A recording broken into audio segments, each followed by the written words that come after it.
and this is the Monday Mindset Podcast, where we share things of interest to us and hopefully to you. So let's get started with episode number 58.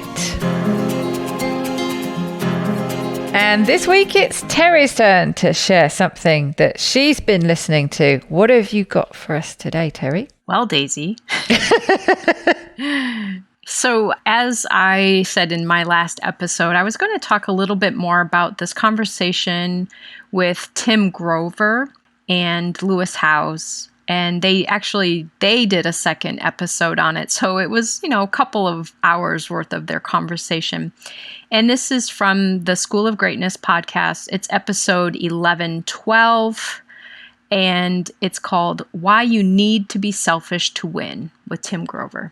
And I think what I did this time is I really just tried to listen to their conversation, which was a little bit more of a conversation versus a teaching experience, and just tried to pull what are the main themes that I think we could maybe benefit and what you and I could talk about.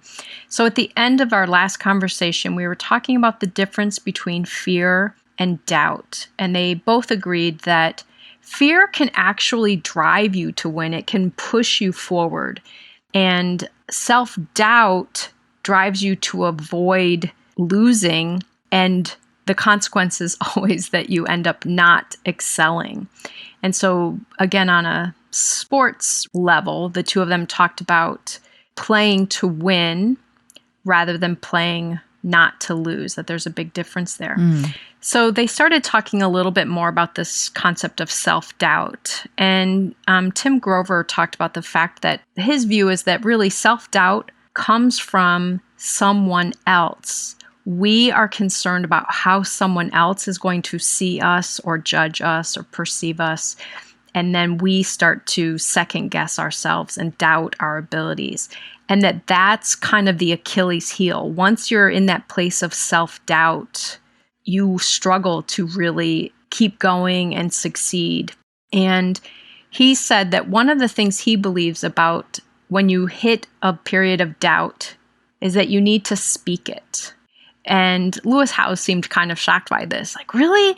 Almost like it would be better to just ignore it, get it out of your head. And he said, no, speak it. And then he described it that we become kind of addicted to our doubt. We kind of perseverate and we keep going on with it. And then we get into the what if this and what if this, and we just keep catastrophizing and making it worse. And he said, so it's better to speak it, put it out there and claim it with someone that you trust and someone who you think can get it so that you can get it out and get it managed. I thought that was an important thing. It's not, everyone has some doubt at times, he says, but to really work on getting it out, naming it so that you can start to work around it. So I thought that was an important concept.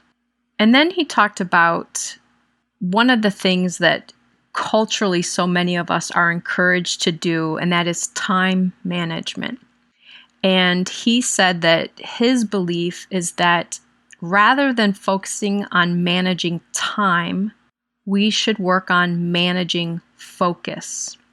Because when we're looking at time, we have to have all these mechanisms and things to do to track what we're doing and plan and all this stuff. And that takes us away from what we're actually doing. So his belief in this arena is that really we should be focusing on managing our focus. And they both then gave examples of when you're doing something that's really important to you and you really focus on it, you often lose track of time. You don't know whether you've been doing it for 10 minutes or 5 hours or 3 days. So getting in that place of focus rather than worrying about your time and when am I going to do this and when do I have to do this, it just stood out to me because so much of, I feel like the kind of rat race these days is about time and being so little time. And so you always have to be focusing on what you're doing with your time.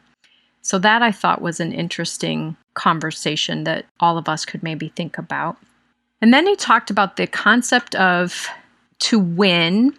And he is talking about winning. His book is about winning. But let's say your goal is to be the best parent you can be, or to be really good at your job, or whatever it is. That the best way to achieve that and excel is you have to be, one, willing to endure some discomfort. And I think that's one that a lot of us struggle with.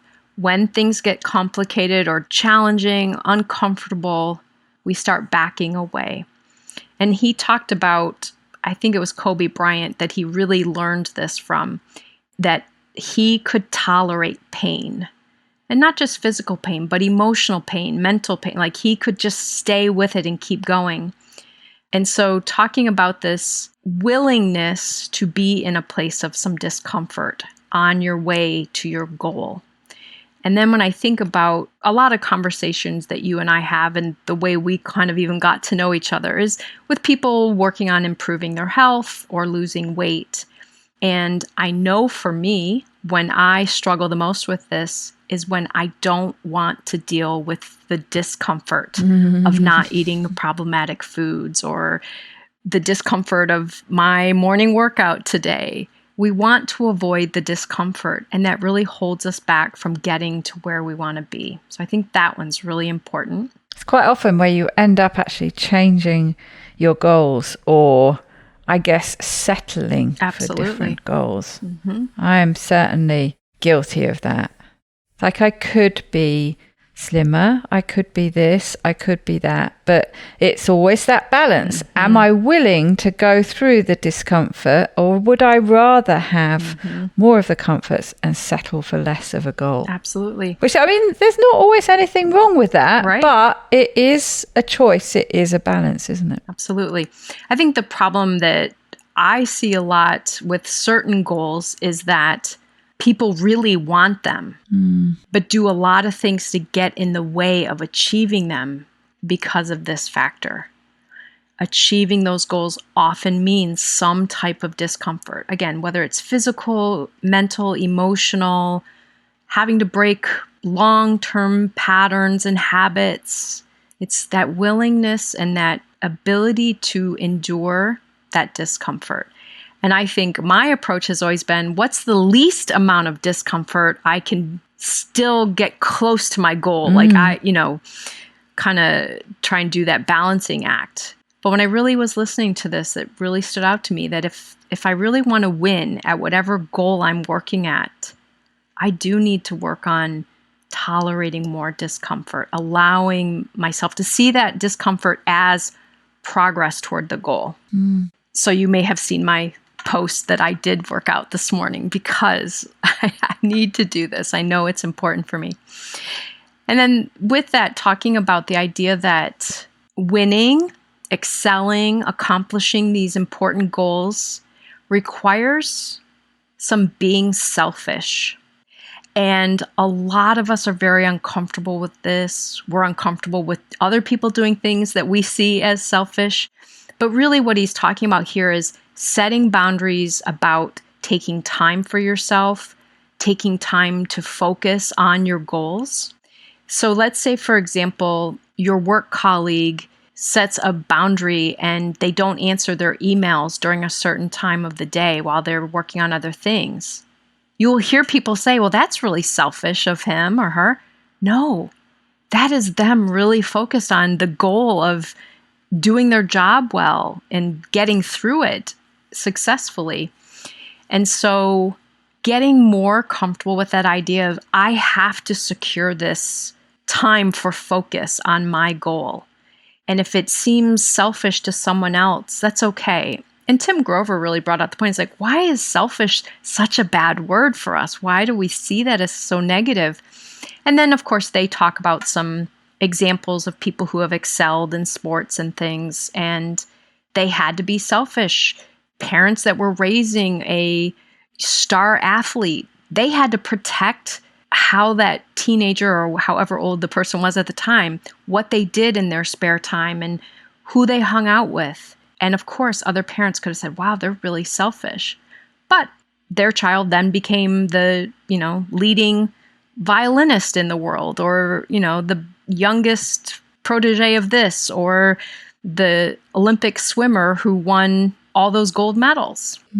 And so that idea of being selfish is often required, taking time, setting those boundaries, and really not giving in to how other people think you should be using your time or interacting with them or whatnot. The other thing that was an important message for me to think about, but a little bit challenging, because I'm not usually someone who thinks about winning, like that's the only goal, but talked about winning takes obsession. And when he talks about any of his star athletes that he worked with or business professionals, teams that he's worked with, success is their focus. And everyone else from the outside may seem them as a little bit obsessive about it. And he said that's right, they are. Early in the first episode, he talked about a question he would ask people. What's one word about winning? And so people might say things like accomplishment or fun. And he uses the example again of Kobe Bryant, who when you ask him, what is winning? What's the one word you associate with winning? He said, everything. And so this really is Tim Grover's mindset on this, that for his athletes, it is winning. Now, I want to be clear, he also talks about he doesn't just mean winning the championship or just winning personally, but that the team wins, the people win, that when you're focused on winning, it actually helps when other people are winning with you. So it's not just a narrow focus only on your own winning, but that idea that you do have to be kind of laser focused on doing some of these difficult things, starting a startup business. How did Lewis Howes get to episode 11, 12? He had to be kind of obsessive about it at times. And I was just having a conversation recently in the community in which I work around weight loss or improving health, and people talking about early on when they were so focused on it, they did really well and their progress was steady. And then as they get closer to goal, they start slowing in their progress. And there are lots of reasons for this, but I really believe one reason is because they've lost some of that focus and kind of obsessiveness about it. Now, certainly I think this is also something we have to figure out how to balance, because I think we can miss out on a lot of things in life and we can stress ourselves out with being too obsessive about something. But it really made me think about, if I want to achieve and maintain my goals, that I need to keep that close in mind. I need to, maybe for me, obsess about it a little more in a positive way to keep that momentum going. So these were, again, like I said, just the key concepts from their conversation. The rest of the conversation was just fun stuff about different stories he told about working with Kobe Bryant and Michael Jordan, and I can't even think of some of the other athletes' names, but it really is kind of an inspiring couple of episodes. And again, I listened to him on other podcasts as well, that this guy who he wanted to be a professional athlete, but he didn't have the physical, he didn't have the ability, but the mindset and the way he's able to train people to succeed, I think is fascinating. Lewis Howes asked him, who is the greatest athlete you ever trained? Doesn't have to be a basketball player, but who's the greatest one? And Tim Grover didn't say the person's name, but what he said that was interesting is that that person had the most ability, athletic ability and talent, but they weren't a winner because they were so focused and relied so much just on their athletic ability that they didn't carry enough of this drive to win. They didn't have the mindset, the coachability, all of these other pieces that it takes to be a winner in that arena. And so I thought that was important too. I see what you mean. Yeah, a certain sort of amount of complacency, because if you have that talent already, you haven't got to work so hard for it. And then what he pointed out was he was the best athlete. Like he was on, but he never became a winner. He was more concerned about brand, image, all of these other things that he wasn't. Kobe Bryant was focused on winning. Yeah, so that's when you were saying about the focus, having the right focus, the focus in the right place. And so, although this person had maybe more athletic ability than some of these others, he did not have this focus on winning, of how to excel and help others around him excel. It made me think of, I don't know if these two terms kind of overlap or they are the same thing. When you were talking about the time management and Tim Grover talking more about it's about managing focus and how you lose track of time when you're focused on something that you enjoy, or the focus because it's towards this goal or whatever it is. When you're focused, when you've got this laser focus on something, you lose track of time. So I can see that it's more about the focus than it is about the time. It brought that term flow state to mind. I don't know if you feel that. Is that the same kind of thing? It feels like the same kind of thing when you're in that flow state. Yeah, I would say so. It's that, you're doing the thing that fits with your goal and you're in it and you just go and everything's just in tune. Everything's flowing. Everything's going in the same direction.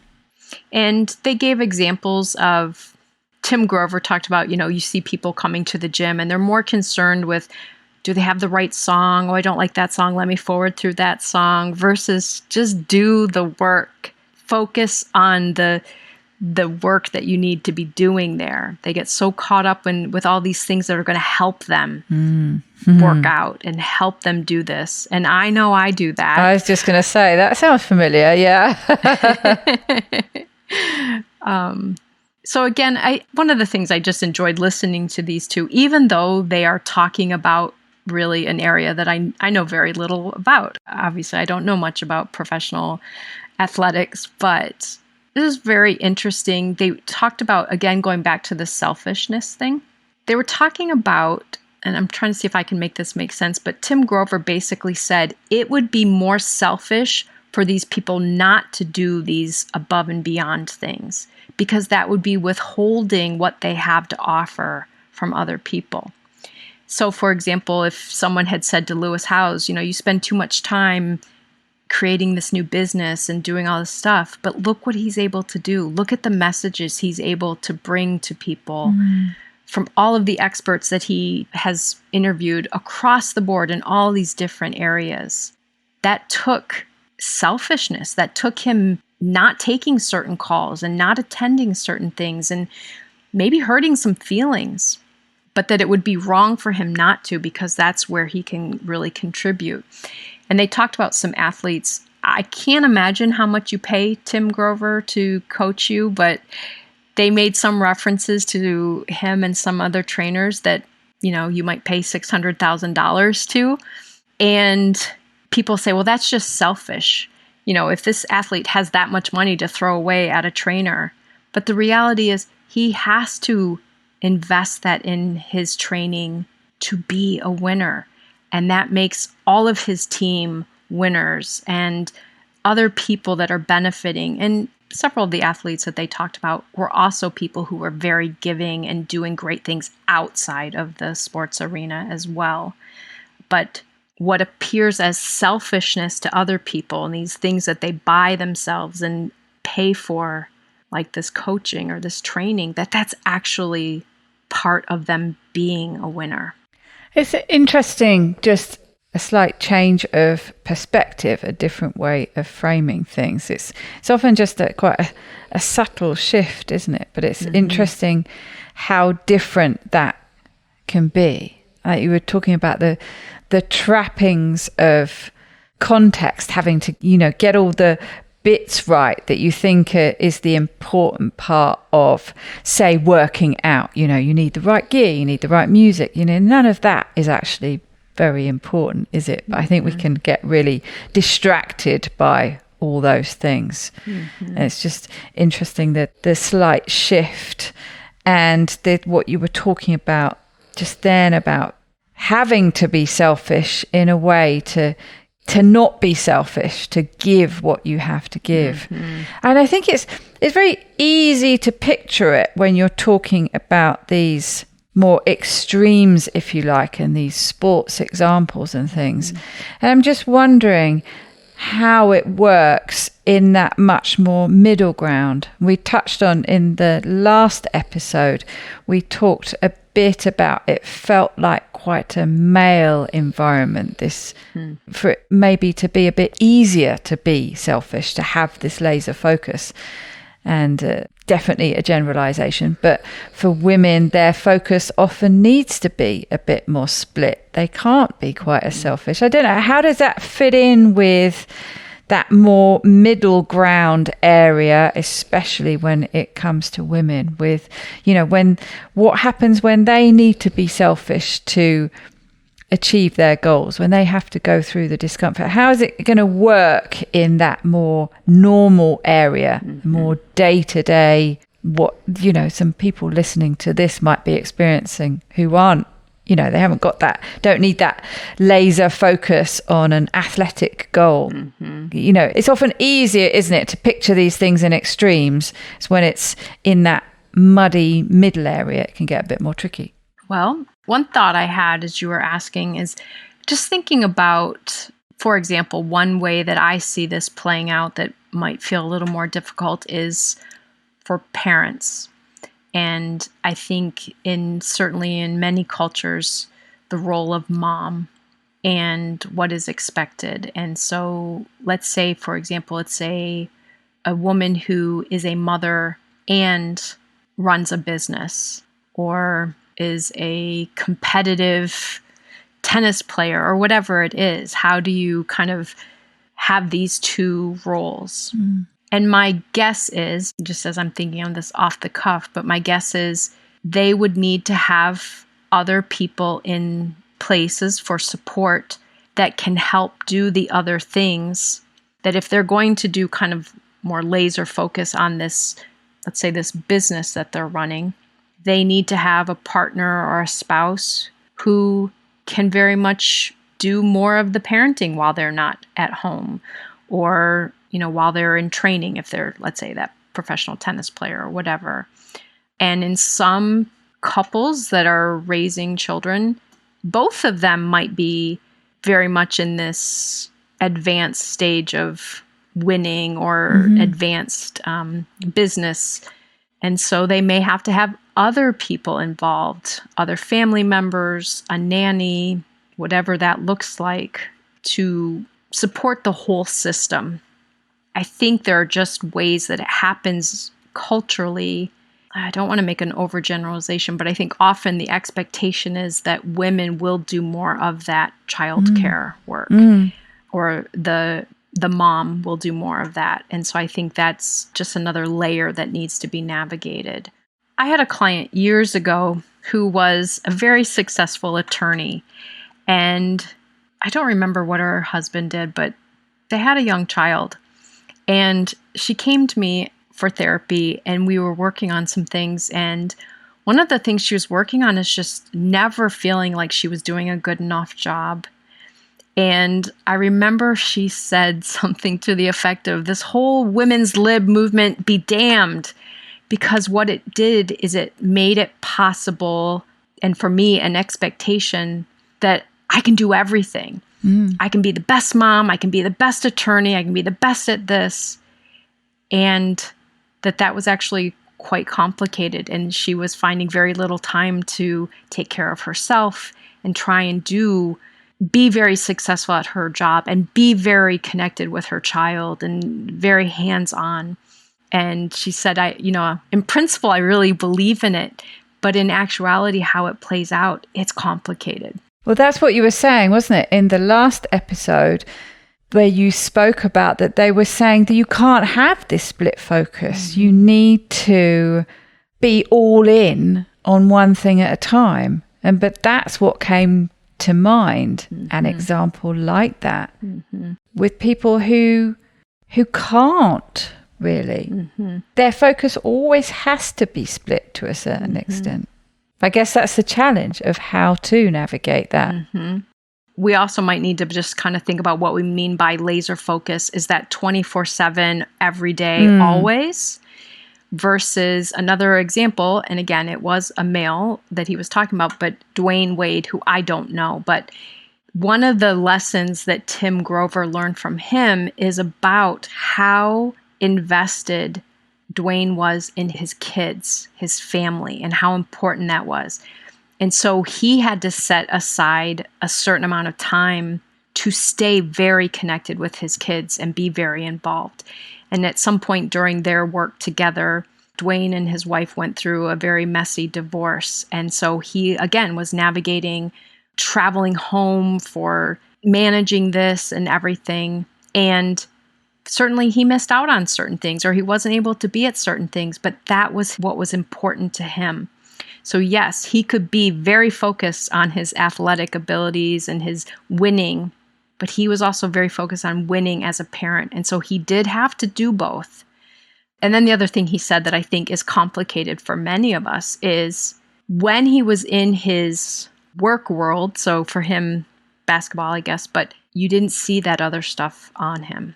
His teammates didn't know what was going on. You know, he was there to win and he gave it all he had then. And I'm guessing the same when he was home and with his kids, you didn't see him focusing on his work.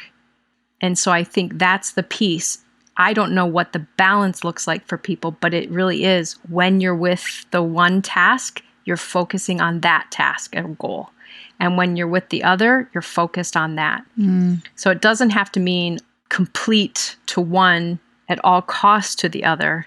I don't know if I'm making sense, but you know, you'd have to figure out maybe while he was home during different parts of the season, he was full-time dad. And then during the season, he was not able to be as focused on that. And so again, there are sacrifices, I guess, that you make to win in one arena or the other. No, actually, that makes a lot of sense. So it is really about focus management. And it's that example you used earlier about the person at work who had periods of time where they weren't answering emails because they were focused on a particular task. And it brings to mind something I read a little while ago about the whole myth of multitasking. They were saying actually that multitasking doesn't exist. Nobody can multitask. You can multitask doing certain things. So certain things that are pretty automatic. So for example, you could quite effectively multitask having a conversation with somebody as you're walking, because the walking is pretty well automatic. And so you're mostly actually focusing on the conversation, or maybe you're focusing on listening to a podcast, whatever it is. Those kind of two things you can do quite well together. But one has to be pretty well subconscious, automatic, for you to have that other focus. But if there are two tasks that both need your focus, you can't multitask. They were saying what you actually do is you flip very quickly between the two, and neither one gets your full attention. And so what you're better off doing is focusing on one and then focusing on the other. And so that, yes, that makes a lot of sense to me. It's actually about, well, it is time management as well as focus management, but to be all in when you're there. So I'm thinking of that, the stereotypical, the parent who's always working, the difference between, even if it's quite a small amount of time that parent has with their child, if they have laser focus on that, as opposed to maybe having twice the amount of time, but they're only half focused because they're looking at their emails at the same time. Absolutely. There's a big, big difference, isn't there? Yep. And the child in question here is going to feel that laser focus, even if it's for a much shorter period of time. That's going to be much better than a longer period of time without the focus. So again, really, you're highlighting that concept of it's not about time management, about focus management, managing what you're focusing on and what you're paying attention to. Absolutely. Yeah, interesting. So I think that's something that's the little nugget that I'm taking away from this, because I know my focus often gets way too split. So I think, yes, I need to work on my focus management. And I think for everyone, whether just from what you and I have talked about, or if they go back and listen to some of these episodes, I definitely thought I was going to have nothing to gain from listening to this. Here's this guy talking about training professional athletes and busy business entrepreneurs and things. I'm not going to get anything from it, but I really did. And I think there are things that we all can look at applying. And one of the big takeaways for me is that tolerance of some discomfort to really focus on my goals. So I hope everyone has a great week. Have a great week. Bye, everybody.